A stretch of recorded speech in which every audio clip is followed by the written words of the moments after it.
জামায়াতে ইসলামী নায়েবে আমির doctor Syed Abdullah Mohammad Taher বলেছেন, নির্বাচন যেন অবাধ ও সুষ্ঠু হয় সেটি আমাদের লক্ষ্য। তবে সুস্পষ্ট টাইমলাইন না থাকায় বিভিন্ন রাজনৈতিক দলের মধ্যে অস্থিরতা দেখা যাচ্ছে। আজ রবিবার সকালে সংসদ ভবনের এলটি হলে জাতীয় ঐক্য কমিশনের সঙ্গে দ্বিতীয় দফায় আলোচনা বসার আগে তিনি এই মন্তব্য করেন। জামায়াতের নায়েবে আমির বলেন, জামায়াতে ইসলামী শুধু দলকে কেন্দ্র করে নয়, সাধারণ মানুষের চাহিদাকে গুরুত্ব দিয়ে সংস্কার চায়। সুষ্ঠু নির্বাচনের জন্য যেসব সংস্কার প্রয়োজন সেগুলো করে দ্রুত নির্বাচন দেওয়া উচিত বলেও মনে করেন তিনি। আবদুল্লাহ মোহাম্মদ তাহের বলেন, নির্বাচন দেওয়ার মতো এখনও সুষ্ঠু পরিবেশ তৈরি হয়নি। নির্বাচন কমিশনের কিছু বিষয় প্রশ্নবিদ্ধ। এ সময় ঐক্যমত কমিশনের সহসভাপতি ডক্টর আলী রিয়াজ বলেন, সংস্কার নিয়ে রাজনৈতিক দলগুলোর যেসব বিষয়ে ভিন্ন মত রয়েছে, আশা করি সেসবেরও একমতে পৌঁছাতে পারব। ঐক্যমত শুধু কমিশনের কাজ নয়, সব রাজনৈতিক শক্তির সাহায্যে ঐক্যমত পৌঁছাবে বলে আশা প্রকাশ করেন তিনি। আলী রিয়াজ আরও বলেন, যত দ্রুত সম্ভব আমরা জাতীয় সনদের দিকে এগিয়ে যেতে চাই।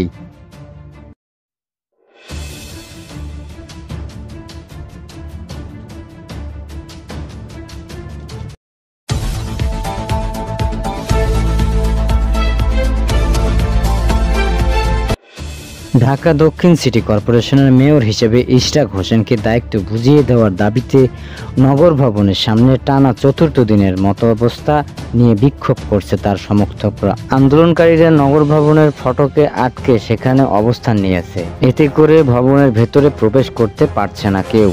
আজ রবিবার সকাল 9:30টার পর থেকে ঢাকার বিভিন্ন এলাকা থেকে ছোট ছোট মিছিল নিয়ে নগর ভবনের সামনে জড়ো হন সমর্থকরা। ঢাকাবাসীর ব্যানারে অবস্থান নিয়ে বিক্ষোভ করছে আন্দোলনকারীরা। এ সময় তাদের শপথ চাই, ইশরাক ভাইয়ের শপথ চাই, শপথ নিয়ে তালবাহনা চলবে না, অবিলম্বে ইশরাক হোসেনের শপথ চাই, দিতে হবে জনতার মেয়র ইশরাক ভাই, অন্য কোনো মেয়র নাই সহ বিভিন্ন স্লোগান দিতে দেখা গেছে। শপথ নিয়ে যদি কোনো টালবাহনা হয় তাহলে বড় কর্মসূচি দিতে বাধ্য হবেন বলেও হুঁশিয়ারি দেন আন্দোলনকারীরা। উল্লেখ্য, গত 14 মে ইশরাক হোসেনকে মেয়রের দায়িত্ব বুঝিয়ে দিতে ঢাকাবাসীর ব্যানারে নগর ভবনের প্রাঙ্গণে বিক্ষোভ করে কয়েকশো মানুষ। একই দাবিতে বৃহস্পতিবার থেকে লাগাতার কর্মসূচি ঘোষণা দেওয়া হয়। উল্লেখ্য, 2020 সালে 1 ফেব্রুয়ারি ঢাকা দক্ষিণ সিটি নির্বাচনে বিএনপি ইশরাক হোসেনের 2.25 লাখ ভোটের ব্যবধানে হারিয়ে আওয়ামী লীগের শেখ ফজলুর নূর তাপস মেয়র হন। ট্রাইব্যুনালের রায়ের কপি পেয়ে 22 এপ্রিল গেজেট প্রকাশের বিষয়ে আইন মন্ত্রণালয়ের পরামর্শ চায় নির্বাচন কমিশন। এরপর 27 এপ্রিল ইশরাক হোসেনকে ঢাকা দক্ষিণ সিটি কর্পোরেশনের ডিএনসিসি নতুন মেয়র ঘোষণা করে গেজেট প্রকাশ করে নির্বাচন কমিশন ইসি। কিন্তু ইশরাকের শপথের আয়োজন এখনও হয়নি, যা নিয়ে বিক্ষোভ প্রকাশ করছে আন্দোলনকারীরা।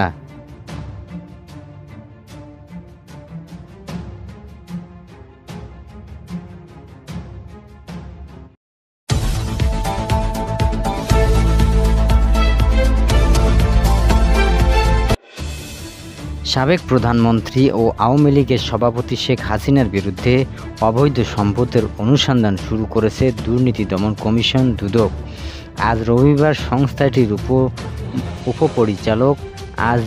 সংস্থাটির উপপরিচালক মাসুদুর রহমানকে এই অনুসন্ধানের দায়িত্ব দেওয়া হয়েছে। দুদকের সূত্রে জানা গেছে, অনুসন্ধানকারীদের দল সম্পদ বিবরণীয় নোটিশ জারি সহ শেখ হাসিনার স্থাবর অস্থাবর সম্পদের হিসাব খতিয়ে দেখবে। একই সঙ্গে তার আয়কর নথির সঙ্গে বাস্তবে তার সম্পদের হিসাব মেলাবে। এর আগে প্লট জালিয়াতির, বিদেশের অর্থ পাচার ও প্রকল্পের অর্থ লুটপাটের একাধিক অনুসন্ধান শুরু করে দুদক। এরই মধ্যে পূর্বাঞ্চল প্লট জালিয়াতির মামলায় চার্জশিট দাখিল করলে আদালত শেখ হাসিনার বিরুদ্ধে গ্রেপ্তারি পরোয়ানা জারি করেন। এছাড়াও বিমানবন্দরের উন্নয়নে প্রকল্পের নামে লুটপাটের অভিযোগও শেখ হাসিনার বিরুদ্ধে আরও একটি মামলা করতে যাচ্ছে সংস্থাটি।